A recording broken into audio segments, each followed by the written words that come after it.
For 10 years, Michelle Jones lived in the shadows of a powerful mafia empire, hiding her brilliance behind invisibility while preparing her revenge. Everything changes. The night the new Dawn, Tom Vesperi, sees through her disguise and pulls her into the heart of his world. What begins as a dangerous game of power and control turns into a forbidden bond where vengeance and desire collide. Now Michelle must choose: destroy the man who holds her secrets, or lose everything for the only man who truly sees her. In this game, love is not salvation, it is the highest price. If this story pulled you in, subscribe and turn on notifications. The war has only just begun. And tell us in the comments, did Michelle make the right choice? Your voice shapes the next chapter. The fluorescent light of the 7th floor felt sickly on Michelle Jones's skin. For 10 years, the drab, oversized blazer had been her suit of armor, the thick-rimmed glasses a self-imposed prison. She was the ghost in the machine at Vesperi Global, the financial arm of the organization, a corporate phantom whose only job was to count and catalog the shadows of illicit wealth. She existed to be unseen. And then the silence broke. The sudden hush in the main bullpen was not the absence of sound, but the presence of menace. It was a sound that had been building for 3 days, since the news of the former Don's sudden retirement and the rumors of the swift, cold consolidation of power. Michelle's stomach tightened, a slow, deep coil of dread that had nothing to do with fear of losing her job and everything to do with the mission she had so carefully guarded. "Be the furniture," she repeated in her mind, a silent, desperate mantra. Watch the numbers, don't watch the man. She didn't need to look up to know who had arrived. The air itself shifted, becoming heavier, laced with the scent of something impossibly expensive. Sandalwood and Italian leather, a scent of old money and new violence. It was the scent of Tom Vesperi. Tom Vesperi. The name was a whip in the quiet room. He was the one who hadn't asked for power, but had simply taken it. A calculated act that had left whispers of blood and ruthlessness across the city's financial district. Michelle gripped the edges of her keyboard, her nails pressing crescent moons into her palms. Show, don't tell. She wasn't nervous. Her hands simply refused to relax. He stood in the doorway of the inner office, framed against the panoramic view of the Manhattan skyline. A dark silhouette against the sun's blinding gold. He was younger than the rumors suggested, his frame lean and sharp, not the heavy-set brutes she was used to dealing with. His suit was bespoke, a piece of art that didn't merely clothe him, but seemed to contain the raw energy vibrating beneath it. He didn't address the room. He didn't have to. The silence did the talking for him. Michelle kept her gaze fixed on the monitor, detailing a complex transfer involving shell corporations in the Caymans. She felt the sudden, involuntary heat rise in her neck, a betrayal. She was not supposed to react. She was beige, boring, and brilliant, the perfect combination of invisibility. Then, the cold, smooth voice cut through the professional din, sharp as cut crystal. It was an Italian accent refined by Ivy League education, a sound of absolute authority. "Close the doors," Vesperi commanded. "Everyone, return to your work."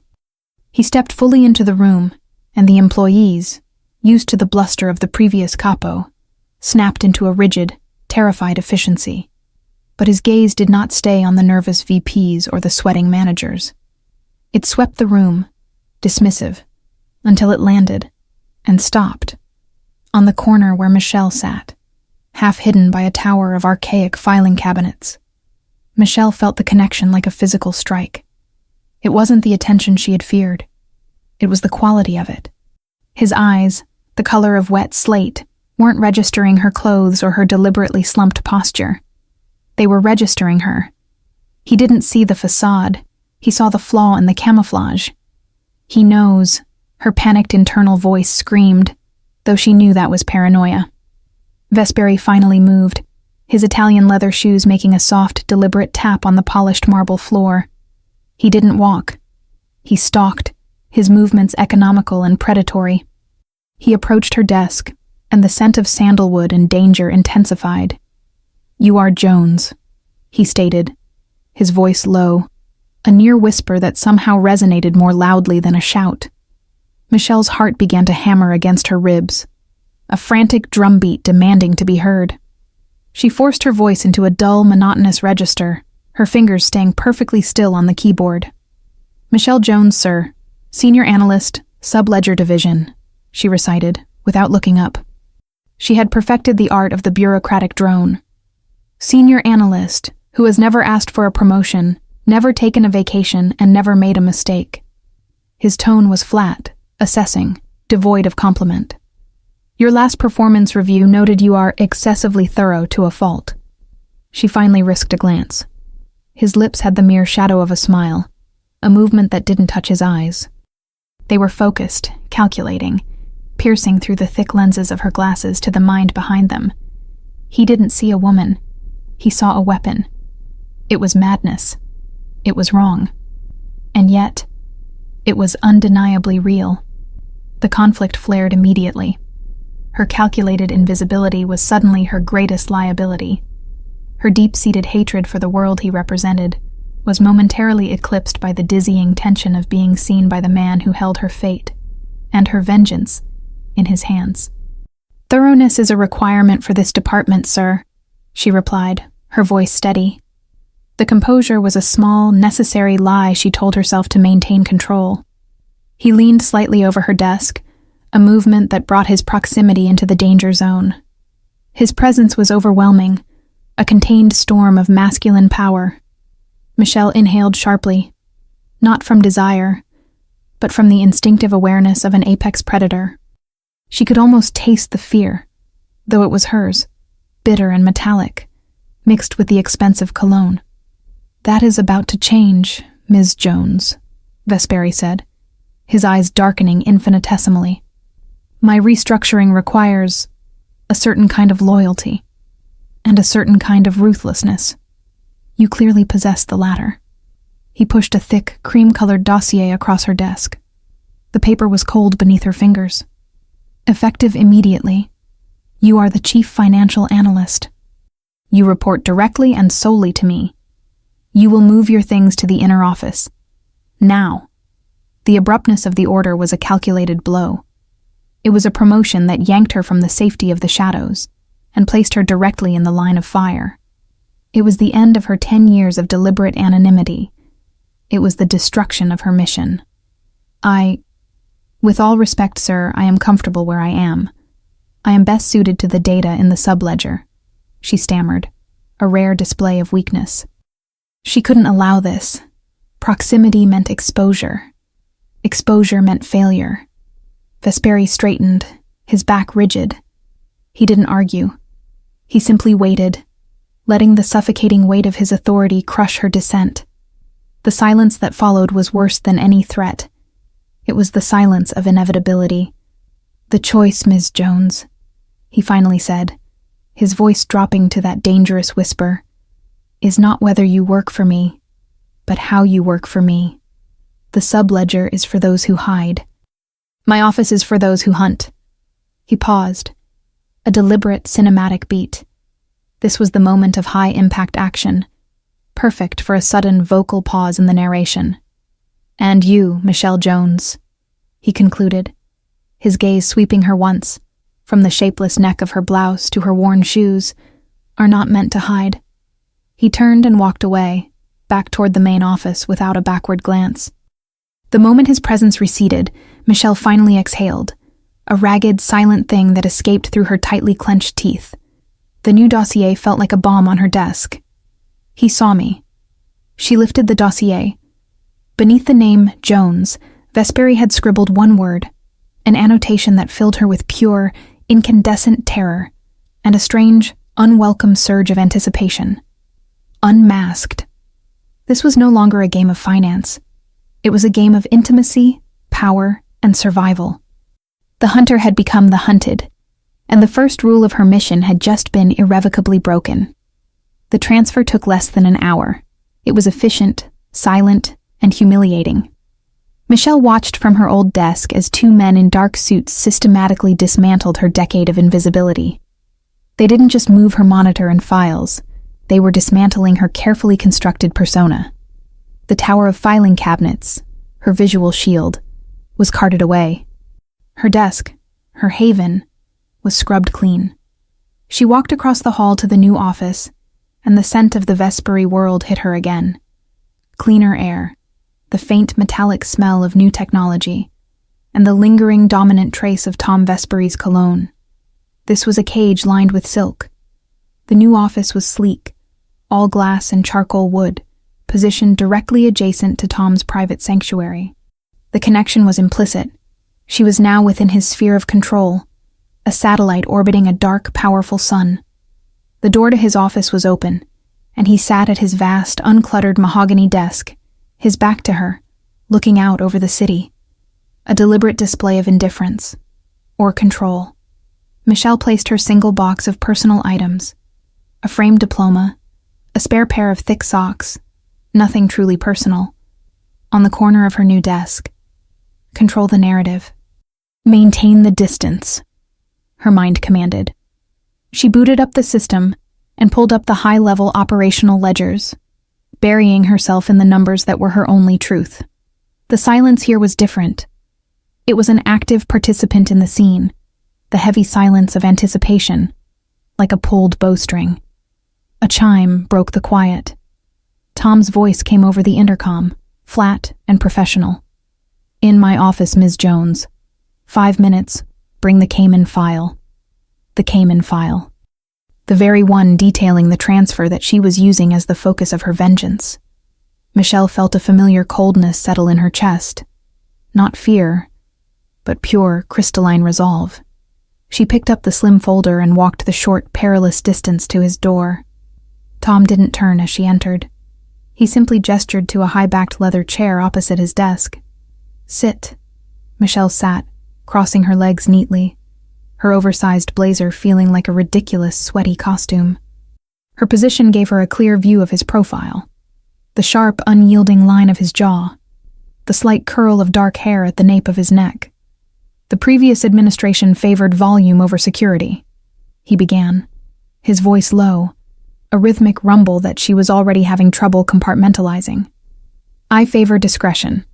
Explain the Cayman transfer. But more importantly, tell me what you don't see." Michelle took a breath. This was the opening she needed. She focused on the financial facts, her voice regaining its drone. "The transfer is a classic layering mechanism. They're obscuring the source of the funds. What I don't see, sir, is the final recipient.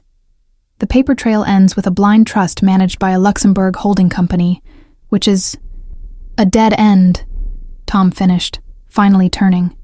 His slate eyes locked onto hers, and the intensity was a physical force, pinning her to the chair.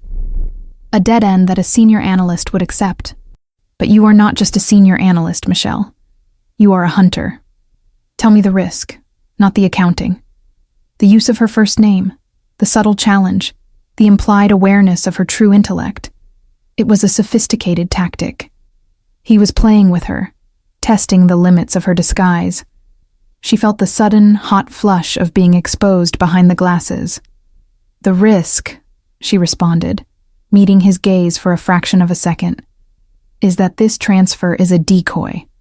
A large, visible maneuver to distract from a smaller, more important one. The real money is moving through a channel we haven't identified because we're looking at the volume, not the velocity." A genuine, albeit small smile finally touched his lips, reaching his eyes this time. It wasn't a warm expression. It was the satisfaction of a manipulator who had found his tool. "Precisely," he murmured. He leaned forward, resting his elbows on the desk. The gesture subtly closed the distance between them, creating an instantaneous, non-sexual intimacy. "Now, we address the aesthetic problem." Michelle stiffened. "Sir, I fail to see how my personal attire is relevant to the velocity of the funds. It's relevant to my image, and therefore yours." His voice was soft, reasonable, yet utterly final. "You are my chief analyst. You will be at my side in meetings with people who judge a person's worth by the quality of their cufflink. You look like you are trying to disappear, Michelle, and I need you to be visible." He stood, a sudden fluid movement, and walked around the desk. Michelle watched his approach, her internal monologue a flurry of tactical panic. She fought the urge to rise, to create space. He stopped not behind her, but beside her, placing a hand on the back of her chair.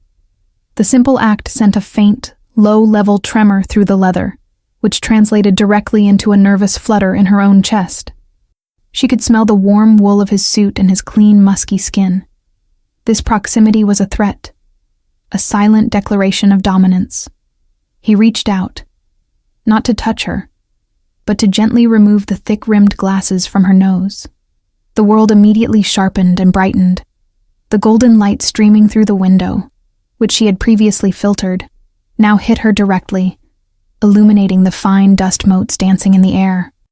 But more importantly, her eyes she had deliberately muted for years, were now completely uncovered. Their gazes connected, unmediated, intense.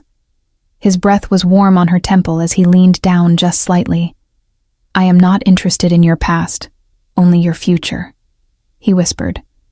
"But your future requires a different uniform. If you want to play a game of power, you must look the part of power."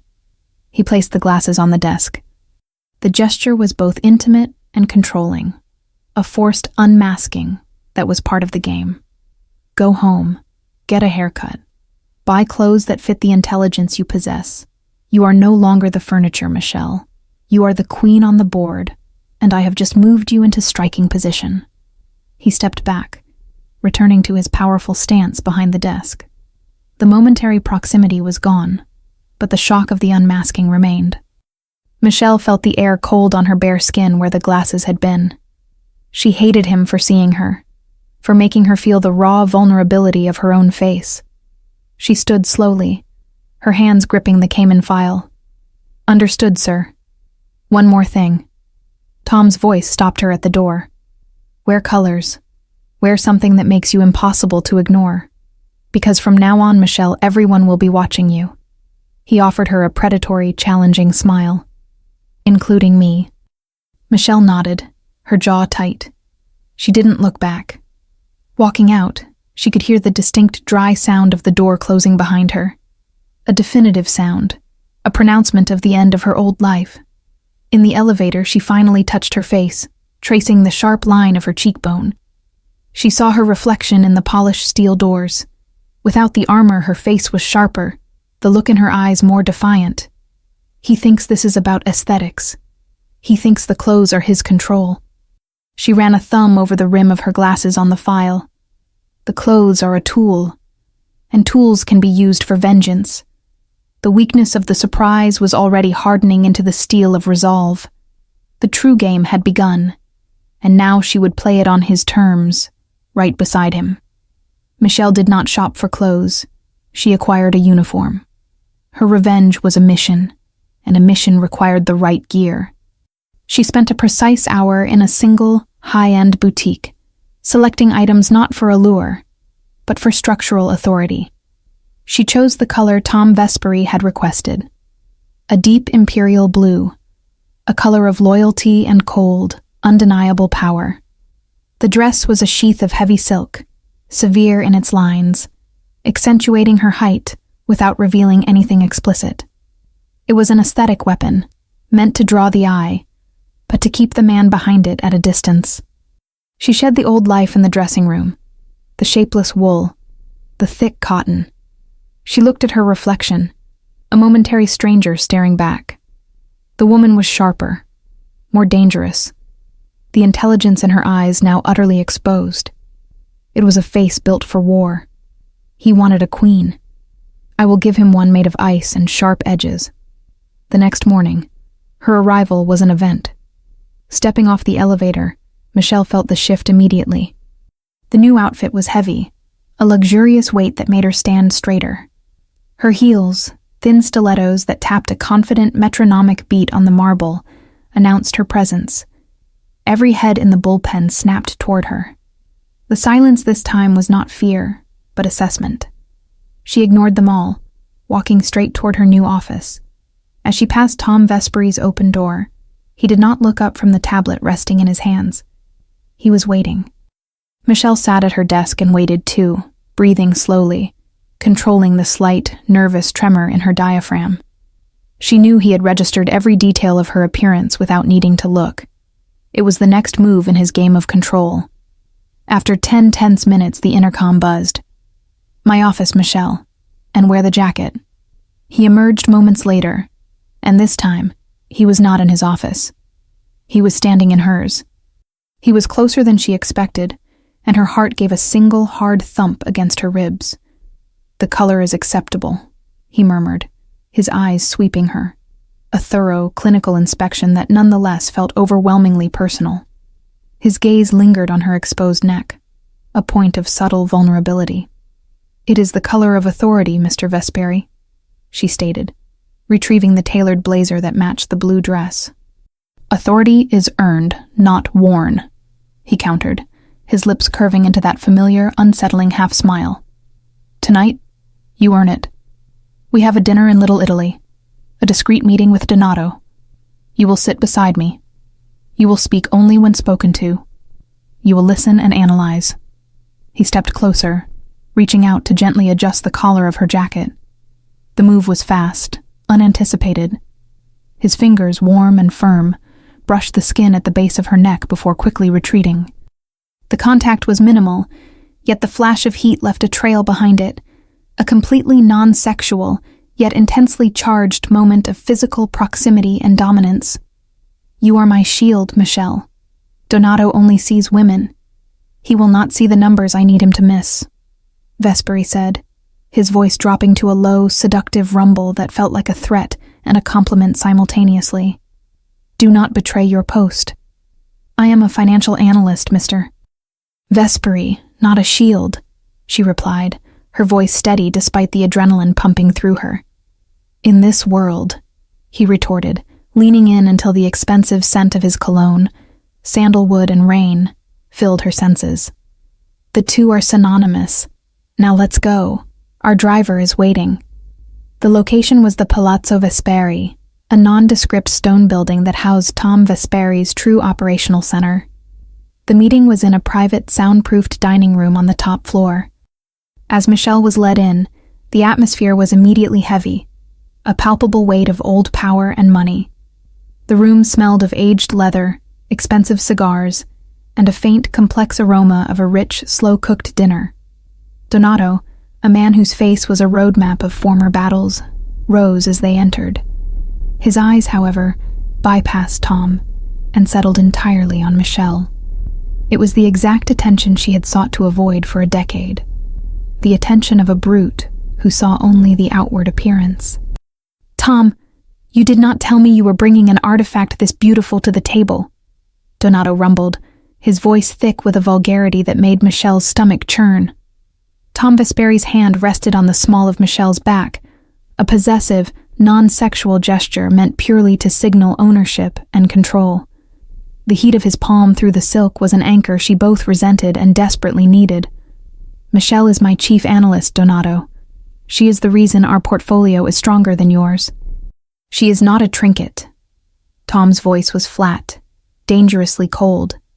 He spoke the word stronger with a slight, almost imperceptible emphasis. Michelle felt a surge of unwelcome satisfaction. Her hate for the environment was immense, but the validation of her mind by the man she was tasked to destroy was an unexpected fuel. The dinner began. 3 hours of negotiation masked by small talk. Michelle ate little, her mind tracking the dialogue, charting the lies and the subtle shifts in power. Tom Vespery was mesmerizing to watch. He was a master of the pause, using the silence as a weapon, letting his enemies talk themselves into corners. Michelle found herself caught in his gravitational pull.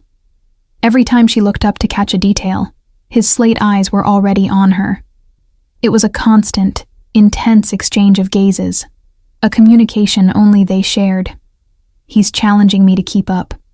He wants me to understand the game."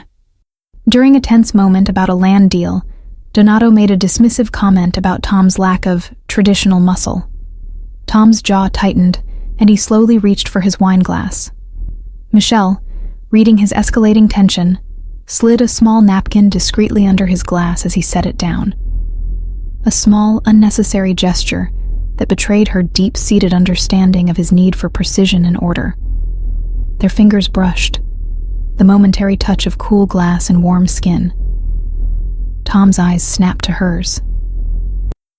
In that fraction of a second, an intense, silent message passed between them. "We are a unit. I see your control. I will protect your image." Tom Vesperi paused, that microsecond of connection, allowing his anger to recede. He simply gave Donato a slow, lethal smile. "Muscle is a weakness, Donato. Predictable. I prefer the invisible kind." He gestured toward Michel with a slight nod. "Like a transaction that you don't realize bled you dry until the morning after." Donato laughed, a throaty, unpleasant sound, but his eyes narrowed on Michel. He realized she was not just an adornment. She was the architect of the numbers he was struggling to comprehend. The conversation dragged into the late hours. Michel, mentally exhausted but energized by the raw danger, excused herself to the restroom. This was her moment of release, a chance to breathe away the suffocating tension. As she stood at the wash basin, a younger man, Donato's nephew Salvatore, one of the men she had specifically marked for his recklessness, entered the room. He didn't acknowledge her.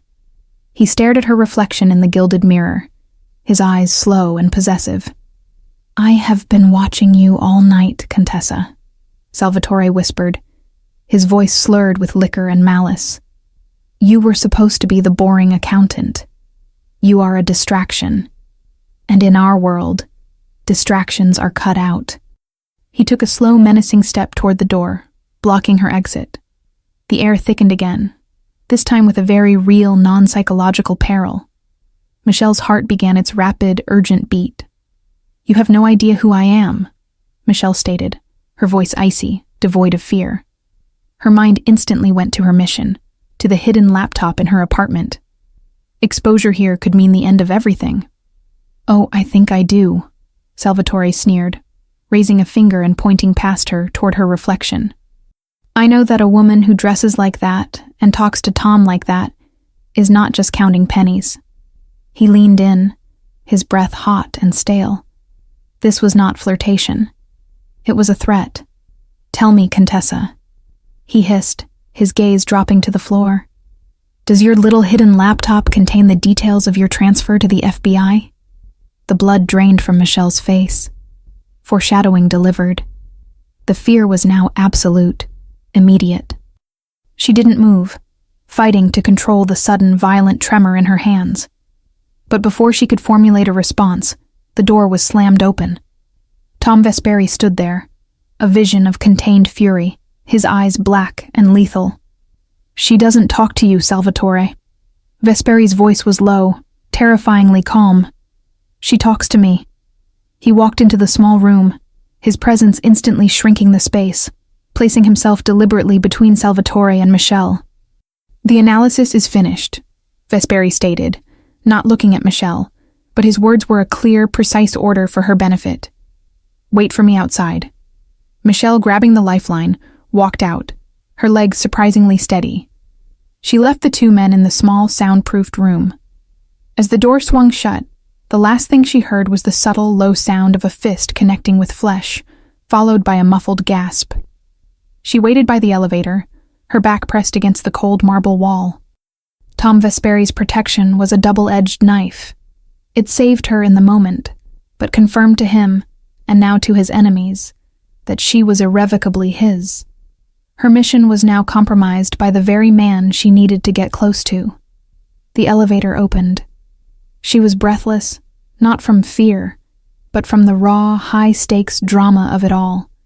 When Tom emerged moments later, his composure was flawless, his suit immaculate.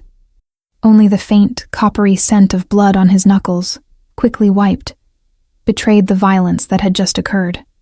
He looked at her, his eyes intense, and gave her a single silent nod of acknowledgement. "The game is escalating, Michelle," he murmured, his voice a low, intimate warning. "You should have stayed hidden." But he didn't regret the move. He wanted her visible. And that terrifying certainty was the final, devastating kiss of the night. The ride back from the palazzo was conducted in a silence heavier than any conversation. Michelle sat in the armored Mercedes, the rich leather cool beneath the silk of her dress. Tom Vesperi was beside her, a contained storm, staring out at the fleeting city lights. The air was thick with the coppery scent of old blood and the residual adrenaline of the evening's confrontation. Michelle had always believed that the only person you could rely on in this world was yourself. Yet, only minutes ago, Tom Vesperi, the man she intended to dismantle, had physically intervened to protect her. The paradox was a sharp, bitter taste on her tongue. He protected his asset. Nothing more. Her internal voice insisted, frantically trying to reassert the narrative of pure hatred. He cannot afford to lose the architect of his fortune. She risked a glance at him. The sharp, severe lines of his profile were softened only by the faint, warm glow of the dashboard light.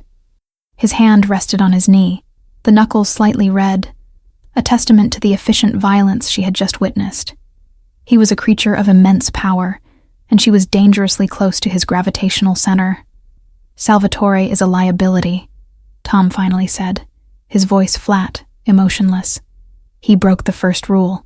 Never assume. He assumed your worth was your appearance. And you, Mr. Vesperi?" Michelle asked, her voice deliberately challenging, low enough to be intimate, yet sharp enough to maintain distance. "What did you assume?"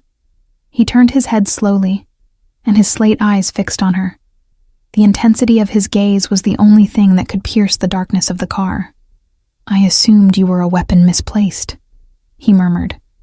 "I assumed the intelligence in your eyes was wasted on data entry. And I assumed you wore those hideous clothes to hide something more important than beauty." Michelle felt the familiar, hot rush of a blush, a purely involuntary reaction to being so precisely seen. She hated that he understood the game she was playing before she had even made her first strategic move. The man was not just a don, he was a master manipulator. "You assumed correctly," she admitted, giving him a small, controlled nod. "But that does not grant you the right to physical control or the right to interfere with my interactions. It grants me the right to protect my investment," he countered, the logic cold and unassailable. "And you now have a debt of protection.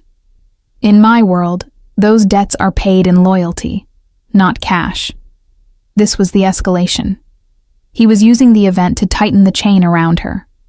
"My loyalty is to the Vesperi organization's financial stability," she stated firmly. He smiled, a dark, slow curve of his lips that was mesmerizing and frightening. "The Vesperi organization is me, Michelle.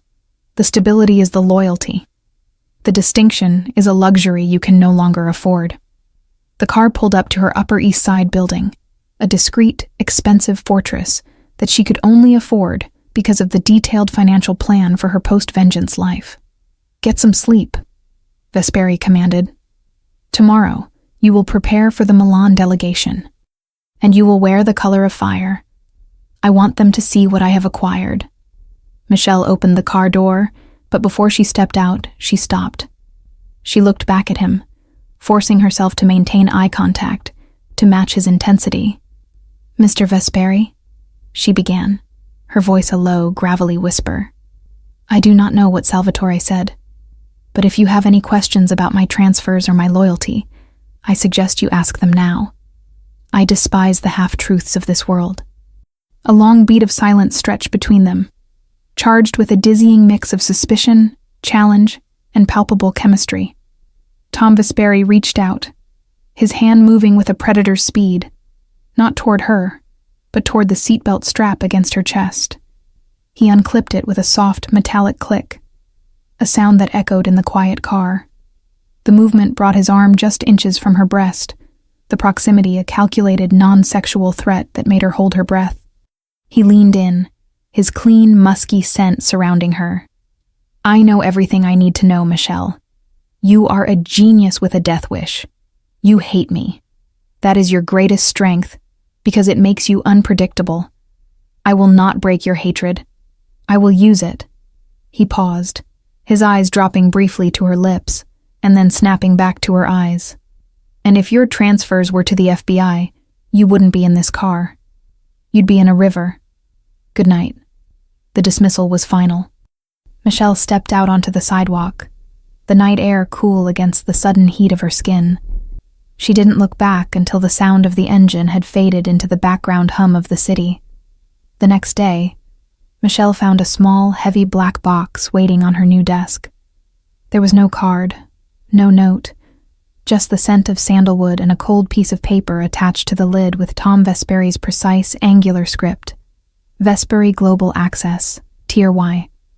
Inside, nestled in black velvet, was a silver flash drive, a secure key to the Vesperi network, granting her administrative access to files she previously couldn't even dream of touching. It was an act of staggering trust, a move that exposed his empire to her, a gesture that both terrified and thrilled her mission-driven heart. He gave me the keys to his fortress. He is testing me, or baiting me. She stared at the key. This access was the final piece of the puzzle, the data she needed to complete her vengeance, but it also meant she was now entirely implicated in his crimes. She booted up the secure terminal and inserted the flash drive. The screen flashed green. The afternoon was a blur of high-stakes, ruthless analysis. Michelle felt a strange, intoxicating freedom now that her mask was discarded. She was the best, and she worked like it, dissecting financial structures, identifying vulnerabilities in the opposing families, and creating firewalls to protect Vesperi's most crucial assets. At 4 p.m., Tom Vesperi appeared in her doorway, leaning against the frame, watching her work. He held a glass of dark amber liquid. "Impressive," he stated, raising the glass in a silent toast. "You have corrected a dozen deficiencies in 4 hours." "I work better when I'm not attempting to disappear," she replied, not looking up, unwilling to give him the satisfaction of her full attention. He walked to her side, his presence a heavy, commanding weight. He placed his hand on the corner of her desk, his thumb almost touching her mousepad. The movement was slow, deliberate, a silent claim on her workspace. "The Milan delegation arrives tomorrow," he said, the low tone of his voice vibrating close to her ear. "They are old world, Michelle. They don't respect American structure. They respect commitment." He leaned in, his lips close to her ear, the smell of whiskey and clean linen enveloping her. The sheer proximity made her breath hitch. This was the dangerous edge of his control. Constant, non-sexual pressure. "Commitment is shown in 2 ways, blood and possession," he continued, his voice barely audible. "Tonight, you will acquire something that visually seals your role, something that makes a statement about your loyalty to the structure." He placed a velvet box, identical to the one with the flash drive, beside her keyboard. "Open it." Michelle slowly opened the box. Inside, resting on a bed of dark velvet, was not jewelry, but a magnificent heavy gold fountain pen, an antique with a slight wear to the cap. The weight of it in her hand was instantly familiar and solid. "This belonged to my grandfather," Vesperi explained. "He signed the formation documents of the Vesperi Bank with it. Now, it signs yours. Tomorrow, you will use it to sign the new charter I've drawn up for the delegation. It is a symbol that you are irrevocably part of the financial spine of this organization." Michelle felt a chill. This was not a gift. It was a shackle. A piece of history.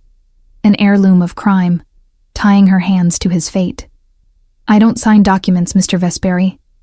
I analyze them," she said, placing the pen back in the box.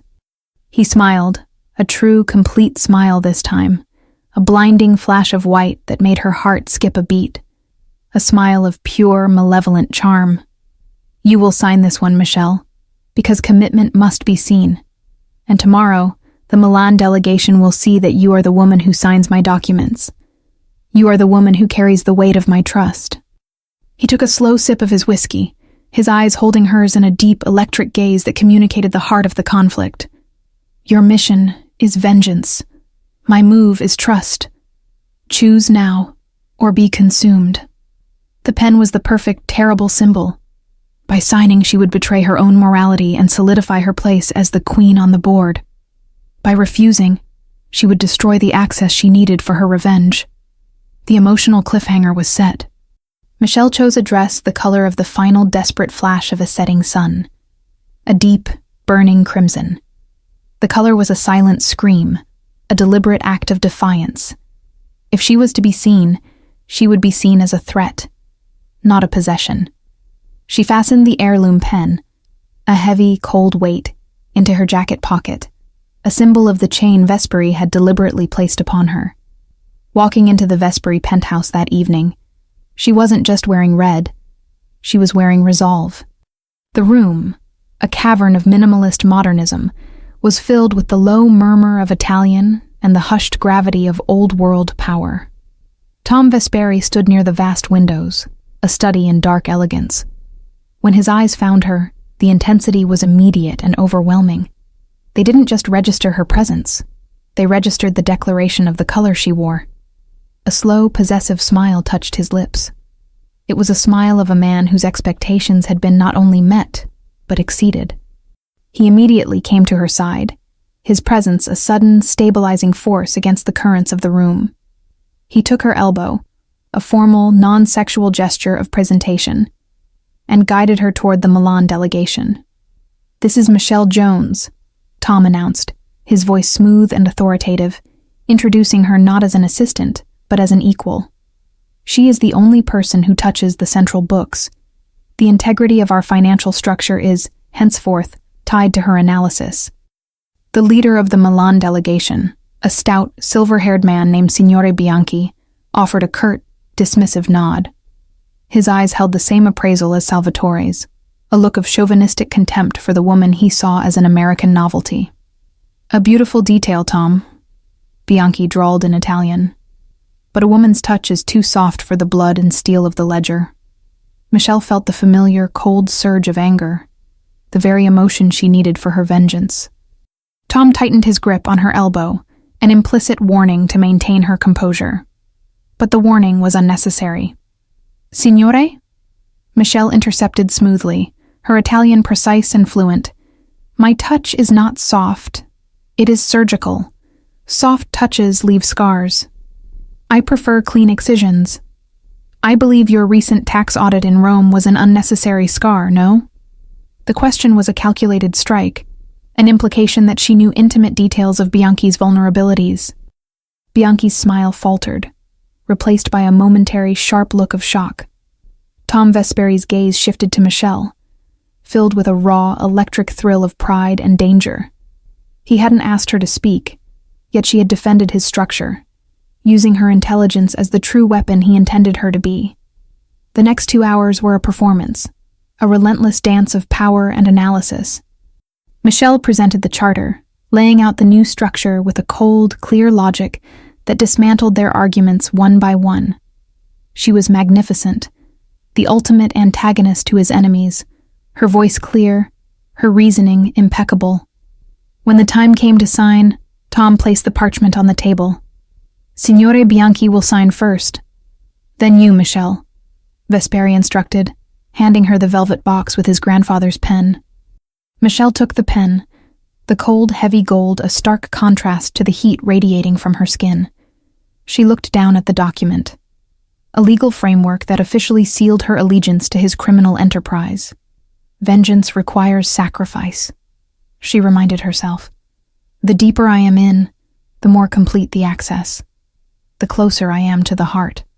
She took a deep breath, the air in the room thick with the smell of expensive cigar smoke and victory. Her hand was perfectly steady. She signed the document with a flourish, the smooth, mechanical sound of the antique nib scratching the heavy paper echoing in the sudden quiet of the room. When she looked up, Tom Vesperi was watching her. The look in his eyes was no longer that of a master observing an asset. It was a look of unadulterated, possessive chemistry.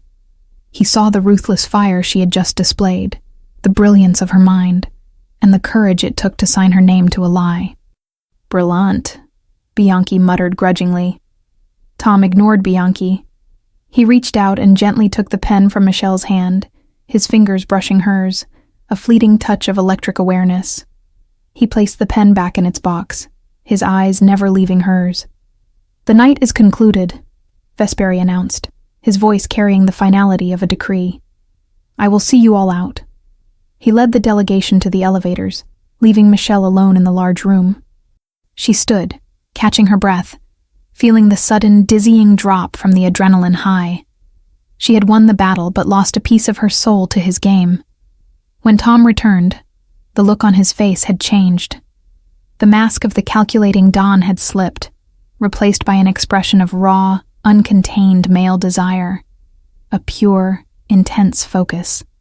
He walked toward her, slowly, deliberately. The tap of his shoes on the marble floor was the only sound. Michelle's body, exhausted by the tension of the evening, screamed for retreat, but her feet were cemented to the floor. "This is it," she thought, her internal panic rising. "This is the price." He stopped directly in front of her. His hands went up, not to touch her body, but to cup her face, his thumbs resting gently on her sharp cheekbones. His skin was warm, his touch firm but strangely respectful. He looked into her eyes, a deep, silent communication that bypassed language entirely. "You are fire, Michelle," he whispered, his voice low and gravelly. "You burn with a purpose." He leaned in slowly. This was not the expected kiss of passion or demand. This was a kiss of confirmation. His lips, cool and firm, brushed hers, a fleeting, intense sutura of two wills. It was a test, a claim, and a momentary, breathless surrender to the intense emotional chemistry that had been building since she signed the charter. The kiss was too brief to be sexual, too charged to be innocent. It was a subtle kiss, a simple contact of lips that communicated the impossible. "You are mine in this war, and I am yours." He pulled back, his eyes searching hers for a moment of shared comprehension. Michelle felt a total loss of control. The taste of whiskey and mint on his breath lingered on her lips, a delicious, dangerous aftertaste. She hated him for the weakness she felt, the momentary lapse in her decade-long defense. "That was for the performance," Tom murmured, his voice now regaining its professional tone, the mask snapping back into place. "And for the risk you took tonight." The risk was calculated, she managed, her voice a thin, shaky whisper. "Everything is a calculation," Vesperi countered, a ghost of a smile playing on his lips. "Even this. Now go home, Michelle, and prepare the summary. Tomorrow, the war begins." He released her face.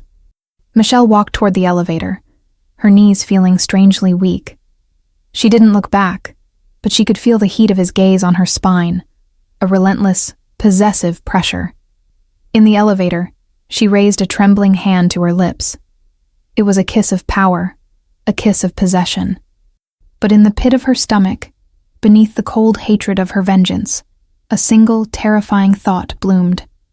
What if the calculation of the heart is the only one I cannot win? Foreshadowing. The kiss has changed the nature of their contract. The emotional lines are now blurred. The kiss, that calculated electric press of lips, had shattered the clean lines of Michelle's mission. The professional barrier was gone, replaced by a tense, raw awareness that vibrated between her and Tom Vesperi.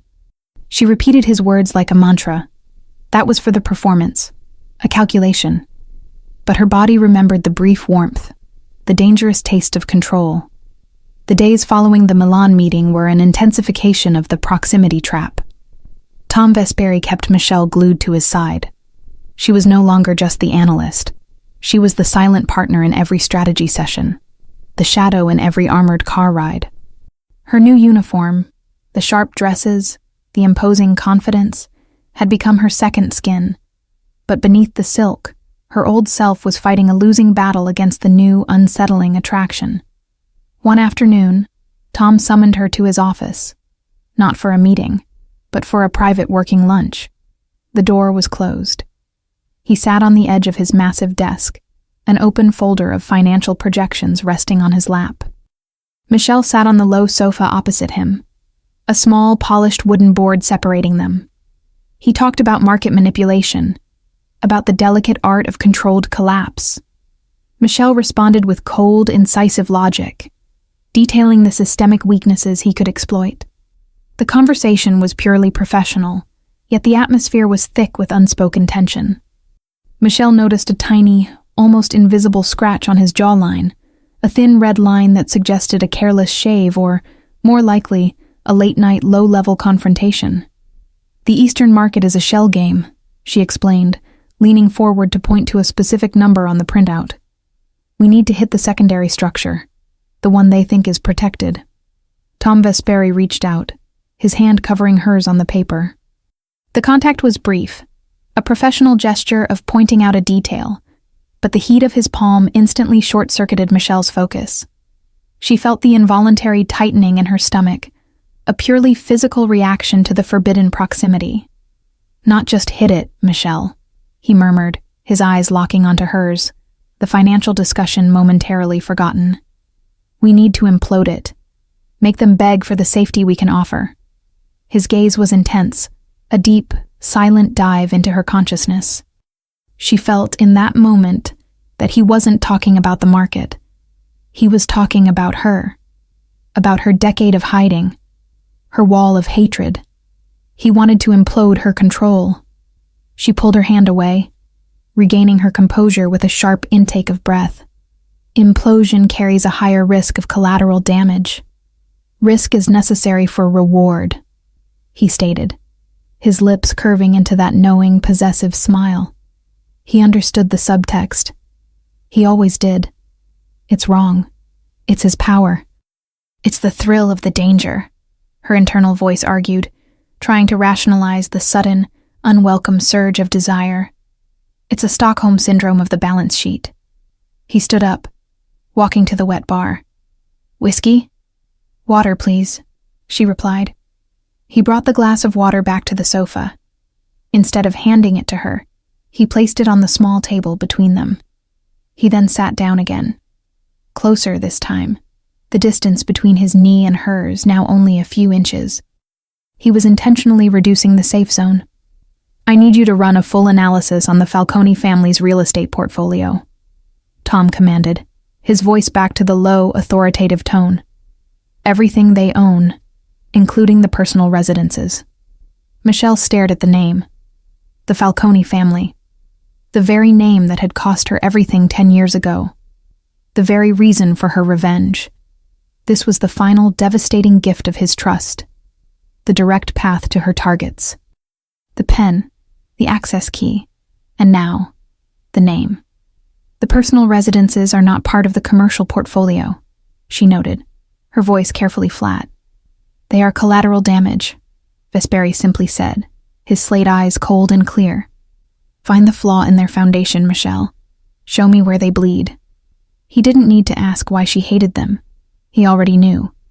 He was giving her the power of his organization to exact her personal vendetta, not out of kindness, but to bind her loyalty to him irrevocably.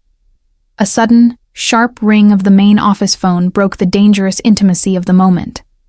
Tom Vesperi stood up, irritated. He walked to his desk and answered. Michelle watched him, focusing on the details, the tension in his shoulder, the slight clench of his jaw as he listened. His expression turned instantly to icy granite. He hung up without a word. "My security chief has been compromised," he stated, his voice low, a controlled tremor of suppressed violence. "The system was breached. They were looking for something." "What were they looking for?" Michelle asked, her professional curiosity instantly overcoming her personal fear. Tom Vesperi's gaze snapped to her. It wasn't a question he was asking. It was a silent, intense accusation. He walked back to the sofa, his movements swift and predatory. "They were looking for the documentation of my grandfather's bank charter," he hissed, leaning down until his face was inches from hers. The smell of his whiskey was strong now, a dangerous mix of sophistication and raw emotion. The charter she had signed. The one that, by association, contained her name. And they also asked about a specific analyst who suddenly changed her wardrobe. Vesperi continued, his voice dropping to a near whisper, laced with pure, unadulterated warning. They know about you, Michelle. They know you are my weakness. He reached out, his hand moving quickly to the lapel of her crimson jacket. He didn't pull her closer, but he felt the silk of the garment between his fingers. You are no longer a phantom. You are a target. Tonight, you are not sleeping in your apartment, Vesperi commanded, the tone utterly final. You are sleeping at the palazzo. Michelle's mind raced. The palazzo, his fortress, the safest place on earth, but also the ultimate prison. And her laptop, her true mission, it was in her apartment, exposed. I cannot, Mr. Vesperi. My personal files, my research notes. He cut her off, his eyes burning with an intense, possessive heat. Your personal life ended the moment you signed that charter. I am not asking, Michelle. I am protecting my queen, and the queen cannot leave the board. He pulled her up, a quick, firm movement that brought her body flush against his for a fleeting, intense second. He released her immediately, stepping back to maintain the non-sexual distance, but the contact was enough to remind her of the raw, uncontained power she was dealing with. He strode to the intercom. Get the car ready. We're going out. And call my personal armorer. Michelle will need a security detail. He looked back at her, his face a chilling mask of focus. I will not lose this game, Michelle. And I will not lose you. She stood there, watching him, a profound, terrifying revelation dawning in her mind. His protection was absolute, not because she was an asset, but because he was beginning to desire her, a desire as possessive and dangerous as his ambition. The hatred that fueled her mission was now fighting a losing battle against a sudden, profound realization. She was falling in love with the only man who had ever truly seen her. Foreshadowing. The move to the palazzo will force an intimate proximity that will either break Michelle's resolve or seal her fate with Vesperi. The Palazzo Vesperi was a fortress masquerading as a penthouse. Michelle's new quarters were not a small room, but a vast suite directly connected to Tom Vesperi's own, via an ornate, soundproofed private lounge. She was not a guest, she was a possession, kept under the ultimate level of security. The room smelled of clean Italian linen and the faint, persistent scent of sandalwood. Tom's territory, now hers. She stood by the floor-to-ceiling window, looking down at the silent, indifferent city below. The view was breathtaking, but she felt the panic of a caged bird. Her hidden laptop, her years of data, her lifeline to the outside world, was 2 miles away, exposed and vulnerable. A discreet knock on the connecting door startled her. "Come in," she called out, her voice slightly strained.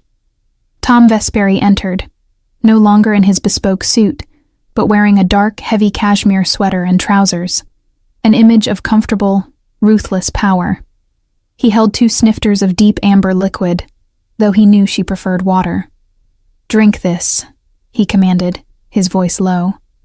"It will calm your nerves." The security breach was deep, Michelle. They knew where to look. We are safe here, but vigilance is not a choice. He walked to her side, offering her the glass. She accepted it, the warmth of the crystal against her palm, the aroma of expensive brandy hitting her senses. "You should know," she stated, her voice regaining its cold precision, "that by bringing me here, you have exposed my personal research notes." "Which concern what, exactly?"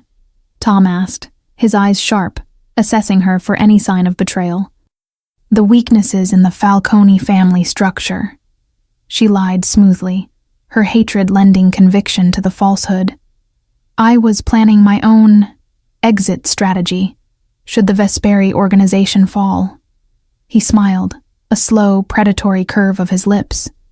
He believed her. Her calculation of vengeance now perfectly aligned with his need for ruthlessness. "Admirable," he conceded, raising his own glass in a silent toast. "But unnecessary. The Vesperi structure does not fall. It consumes. Now tell me about the Falcone's real estate portfolio. They have a building in Tribeca that is a liability. Find the flaw."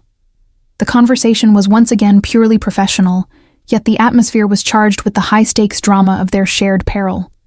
They stood close, looking out over the glittering cityscape, two architects of destruction united against a common enemy. The proximity was intoxicating. Michelle pointed to a specific residential high-rise. The funding for the Tribeca project was laundered through a shell in Panama, Mr. Vesperi. But the true weakness is not the financing. It is the ownership. The building is tied to a blind trust held by Falcone's youngest daughter. If that trust is exposed, the collateral damage is entirely personal. It would break him.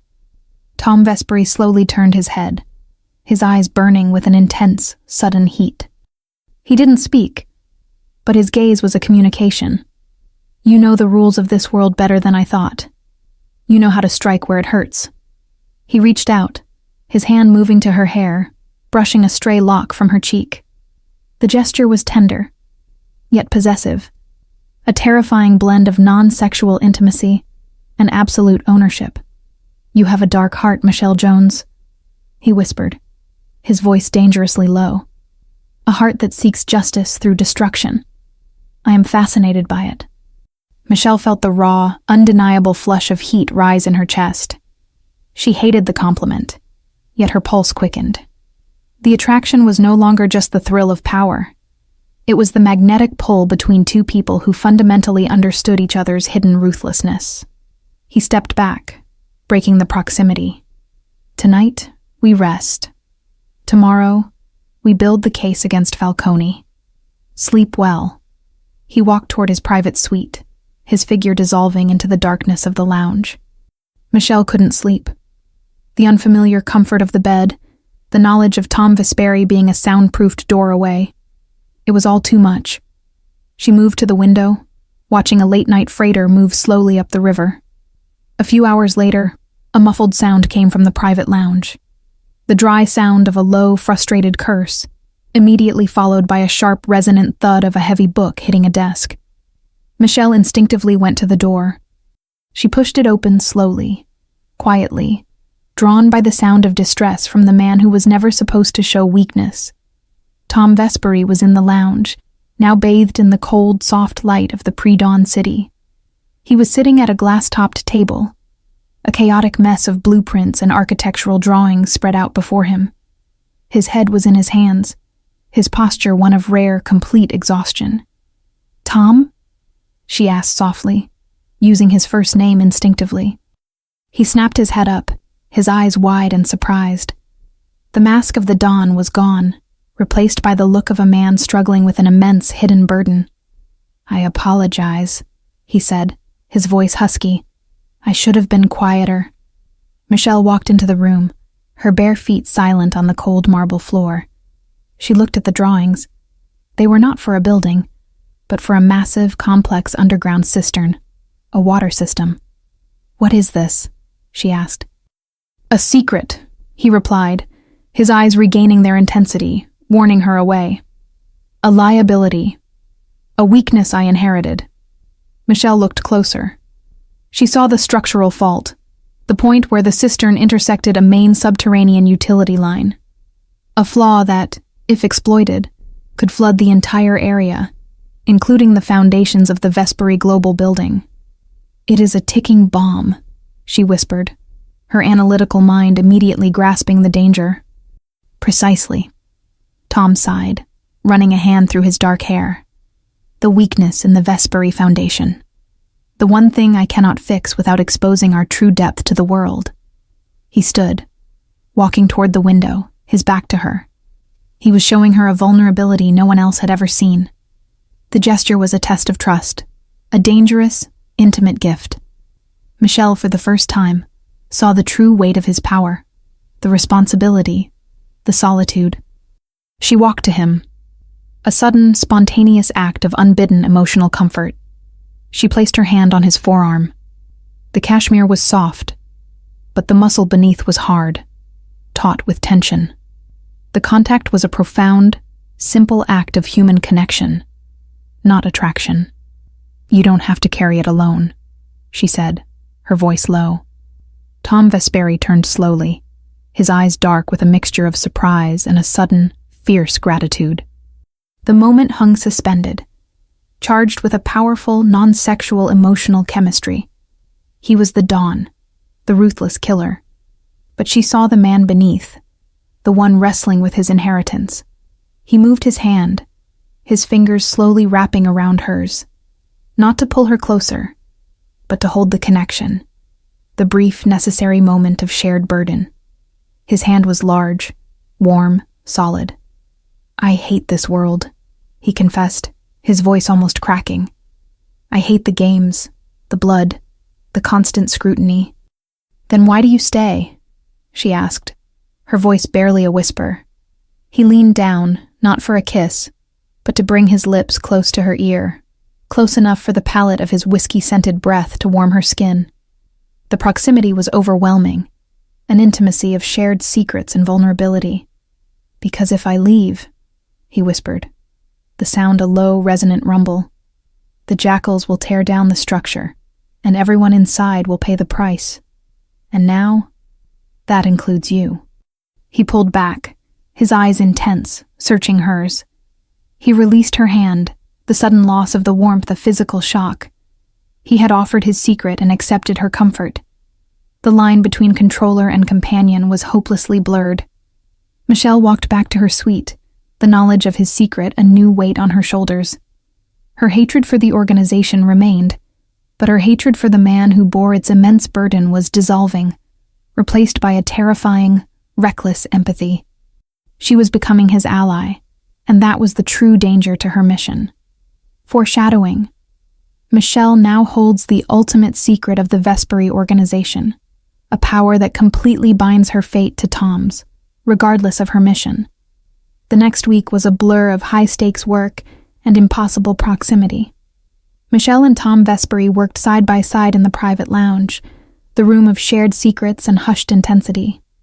She analyzed the Falcone files, exposing their financial vulnerabilities with surgical precision, while Tom made calls and issued commands, a silent, powerful presence radiating commitment and focus. Michelle's hatred was slowly being eroded, replaced by a devastating admiration. She witnessed his intelligence, his precise ruthlessness, and the rare moments of exhausted vulnerability she had seen in the pre-dawn hours. She was falling for the monster she was meant to kill. One evening, as the city lights blurred into a backdrop of gold and sapphire, Michelle stood over the holographic display of the Falcone real estate grid. She found the fatal flaw. The Tribeca Trust was linked to a private, non-profit foundation, a detail that provided a legitimate cover, but exposed the personal tax liabilities of Falcone's daughter. "Here," Michelle stated, her finger tracing the weak point on the display. "If you hit the foundation's tax status, the entire trust is invalidated. It exposes the daughter. It is a clean, personal destruction." Tom Vesperi leaned over her shoulder to examine the data. The move brought his body dangerously close, the warmth of his chest a steady, powerful pressure against her back. The closeness was no longer forced. It was a silent, comfortable extension of their working intimacy. She felt the subtle texture of the cashmere of his sweater against her silk blouse, the scent of his clean, musky skin intoxicatingly close. "Brilliant," he murmured, his voice a low, resonant rumble near her ear. The heat of his breath sent a shiver that was both pleasure and terror down her spine. A clean, personal destruction. The way I like it. He didn't pull away immediately. Instead, he rested his hands on the console, boxing her in, the proximity a silent, overwhelming declaration of their bond. "You have given me the win, Michelle," he whispered, the intimacy of the moment suffocating. "How will you pay for it?" Michelle turned her head slightly, her gaze locking onto his. They were mere inches apart, caught in the electrifying space between control and surrender. "I pay for it in loyalty, Mr. Vesperi," she replied, her voice husky. "Loyalty is a word," he countered, his eyes dark, intense. "I prefer the physical commitment." He moved his hands from the console, slowly resting them on her shoulders. The touch was firm, possessive, a silent command for her to stop retreating. He was testing the boundaries she had so carefully maintained. A sudden, sharp crash of glass, and the loud, violent sound of an alarm ripped through the tense silence of the penthouse. The lights in the room flickered, plunging them into near darkness, illuminated only by the frantic red flash of the security system. "Stay down!" Tom's voice barked, instantly switching from lover to commander. He shoved Michelle hard, using his body to shield hers, sending them both tumbling to the floor. The force of the impact was jarring, the hard marble cold against her shoulder. Tom Vesperi was instantly on top of her, his body a heavy, solid weight of protection, crushing her into the floor. The non-sexual proximity was now absolute, an act of pure, primal protection. Michelle felt the hard, unyielding muscle of his thigh against hers, the frantic, deep thump of his heart against her ear, and the raw, desperate smell of his adrenaline flooding her senses. "They're in the perimeter," Tom hissed, his voice tight with controlled fury. Michelle was pinned beneath him, unable to move. She felt a terror she hadn't anticipated, a fear not for her own life, but a sudden, devastating fear for his. The hatred for the organization evaporated, replaced by the terrifying, consuming need for his survival. "I cannot lose him. Not now. Not before the mission. Not before—" She reached up, her hands instinctively clutching the soft cashmere of his sweater, holding on to him, securing him in the chaos. The texture of the fabric was rough against her desperate fingers. "The escape route," she gasped, her breath ragged. "Compromised," he replied, his voice a low growl. They knew the layout. The sound of heavy, running footsteps echoed down the hall outside the lounge. The tension was immense, stretching the moment to its breaking point. Tom Vesperi moved his head, his face inches from hers. His eyes, in the flashing red light, were burning with a fierce, possessive intensity. "If we get out of this, Michelle," he whispered, his lips brushing the shell of her ear, "you will no longer speak of a debt of loyalty. It will be a debt of life." He pulled a small, sleek black pistol from his waistband. His grip on the weapon was professional and steady. He then reached down, his fingers finding the sharp angle of her chin, forcing her gaze to meet his. The pressure was firm, a silent command for her to stay alert. He moved his body slightly, shifting his weight just enough to create an inch of distance between them, but he didn't move away. He remained her shield. "Stay here. Do not move. Do not make a sound. I will draw them in." He kissed her then. Not the subtle, calculated brush of lips from the first time, but a hard, demanding kiss of desperation and absolute claim. It was a kiss born of terror and the white-hot relief of their shared survival, a raw, pure expression of the uncontainable chemistry they had created. The taste was of whiskey and adrenaline, a mixture of danger and forbidden desire. Michelle responded instantly, fiercely, her hands pulling the cashmere of his sweater tight, refusing to let him go. The kiss was a brief, violent storm, a desperate exchange of breath and life in the face of imminent death. He pulled back, his eyes dark, breathing hard, his lips swollen with the force of the exchange. He didn't speak. He simply stood up in one fluid, silent motion, leaving her suddenly cold and alone on the floor. He moved toward the door, pistol raised, his body already a coiled spring of readiness. "If I don't return," he commanded, his voice sharp and final. "You know the flaw in the cistern plans. Hit the main utility line. Flood the floor. Drown the problem." And then he was gone, disappearing into the dark hallway, leaving Michelle with the paralyzing terror of the running footsteps and the lingering raw taste of his desperation on her lips. She lay there, tears of frustration and fear tracing hot paths down her cheeks. Her mission, her hatred, her vengeance. It all felt irrelevant now. The only thing that mattered was the sudden, devastating knowledge that she loved the monster, and he was walking toward the sound of gunfire, leaving her with the command to destroy his own fortress. Foreshadowing.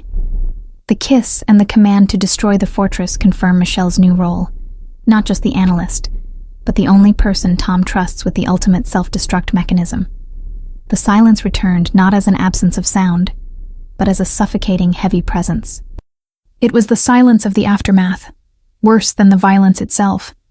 Michelle remained on the cold marble floor, her body trembling, listening to the muffled sounds of struggle from the distant wing of the penthouse, followed by the definitive dry snap of silenced gunfire.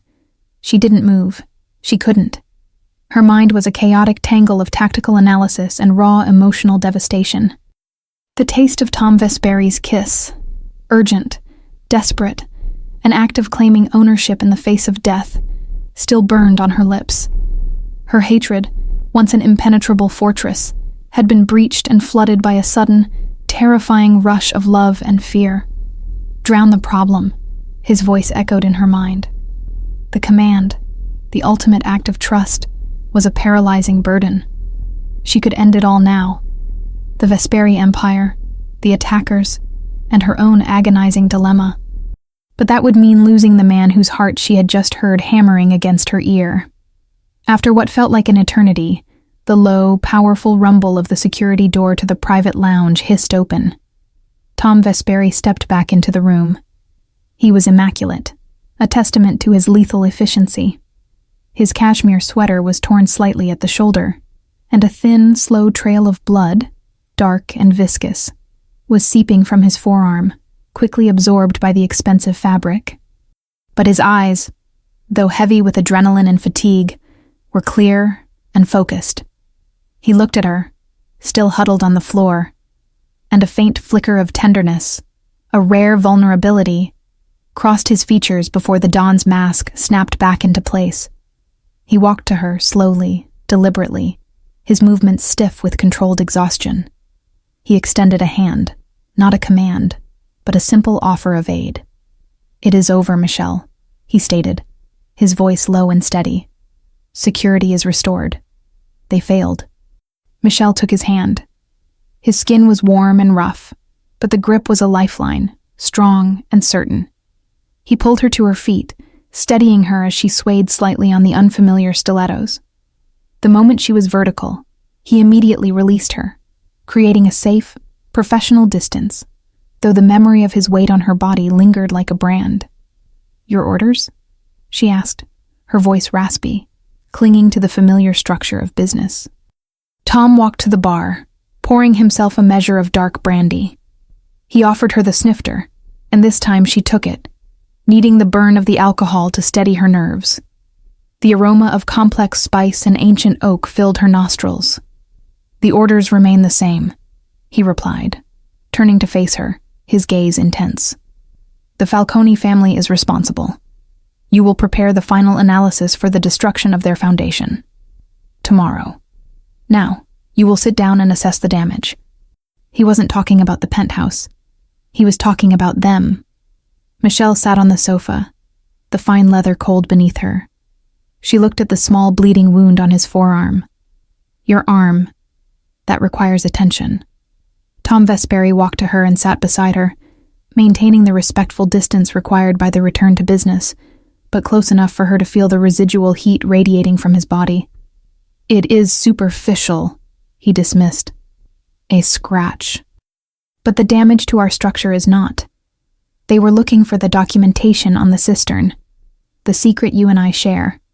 He reached out, his hand gently grasping her chin, forcing her head to turn towards him. His thumb stroked the spot on her lower lip, where his mouth had violently claimed hers only moments before. The touch was soft, possessive, a silent acknowledgement of the raw intimacy they had just shared.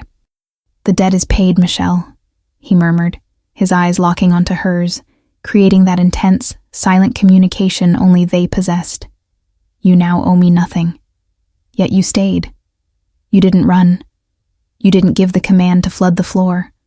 The risk was too high," she lied, the lie tasting like ash in her mouth. The real reason was sitting right in front of her. "The risk," he countered, his voice a low, insistent rumble, "was exactly the point. You chose me over the structure. You chose life over logic." He leaned in, his face close enough for his breath to warm her cheek. "I will not speak of the kiss. It was an act of a dying man. But know this.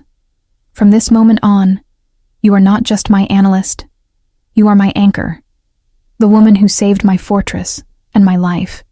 He released her chin, letting the unspoken weight of his words settle between them. The bond was forged, not in love songs, but in the white-hot crucible of near death and shared secrets. The emotional chemistry was no longer subtext, it was the text. Michelle felt the tears well up again, but this time they were not of fear, but of profound dilemma. Her vengeance against the Falcones was now a direct act of devotion to Tom.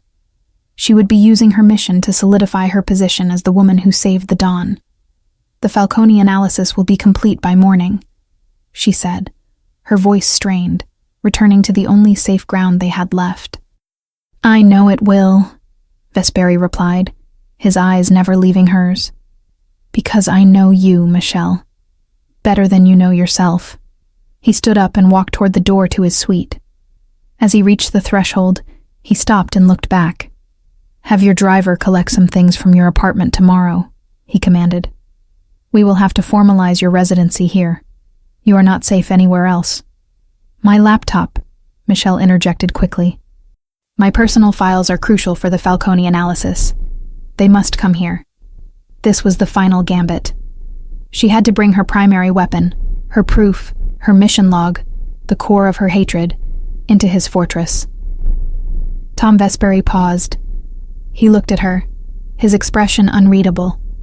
A long, intense pause that was a deliberate, dramatic beat, perfect for the neural narration.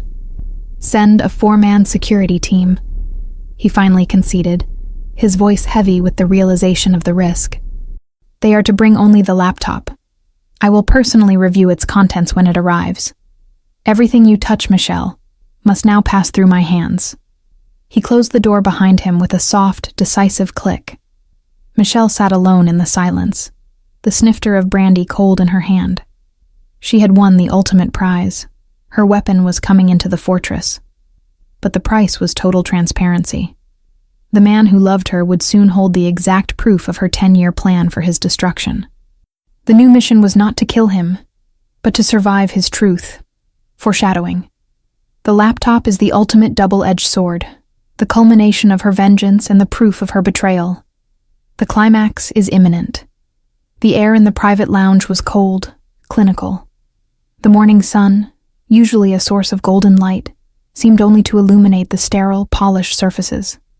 Michelle sat opposite Tom Vesperi, the large black laptop resting on the table between them. A silent, loaded gun. The security detail had retrieved it an hour ago. Tom hadn't spoken since it arrived.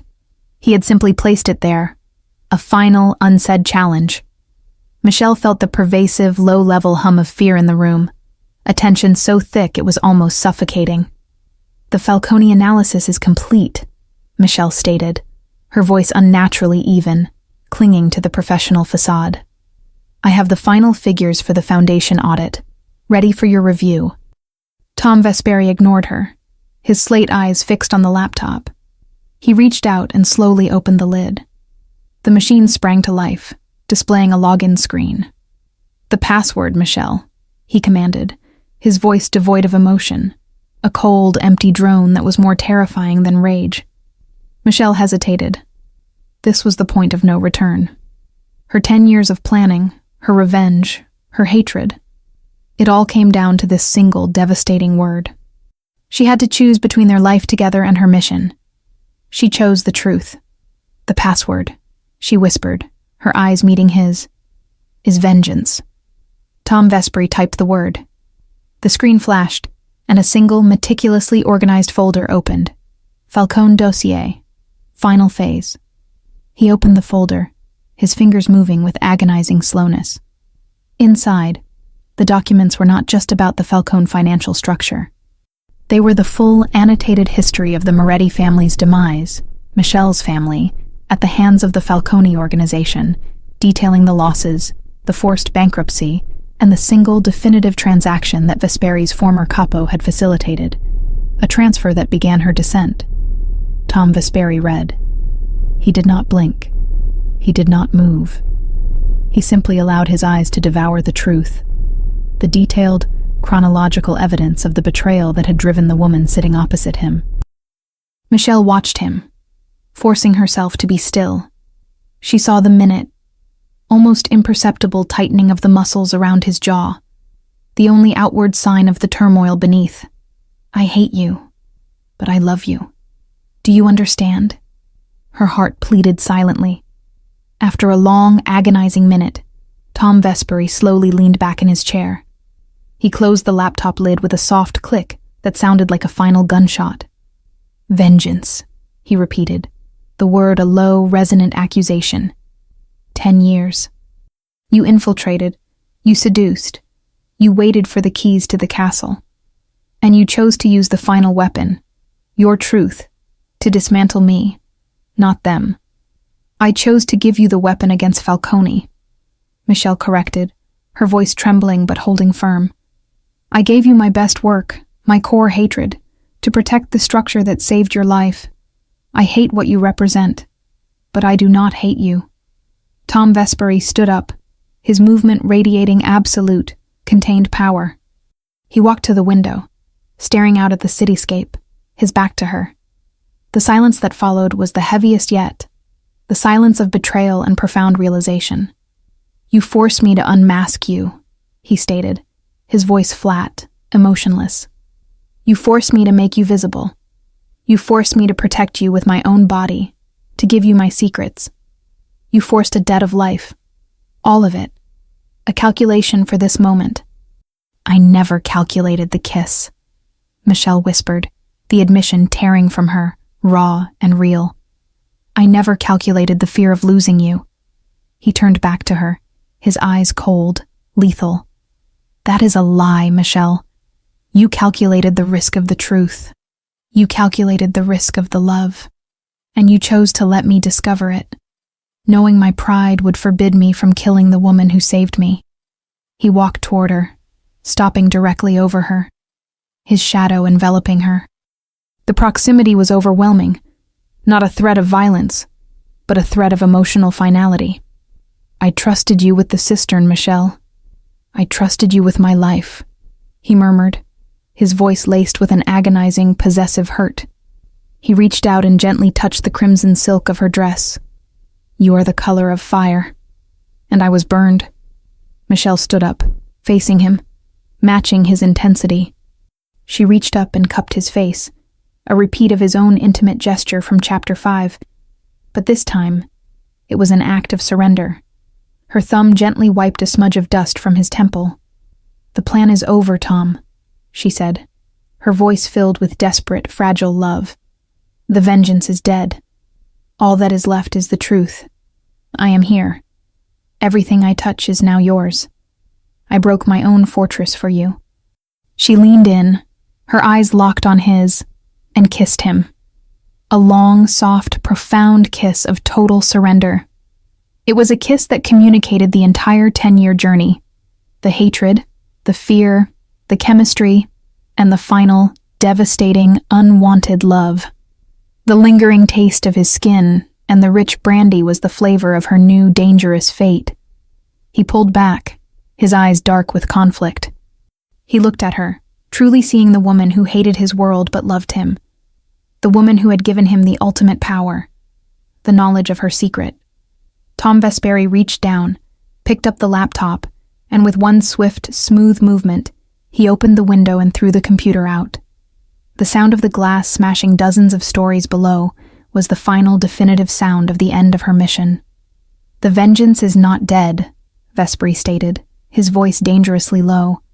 "It is simply redeemed. We will finish the Falcones, but we will do it together.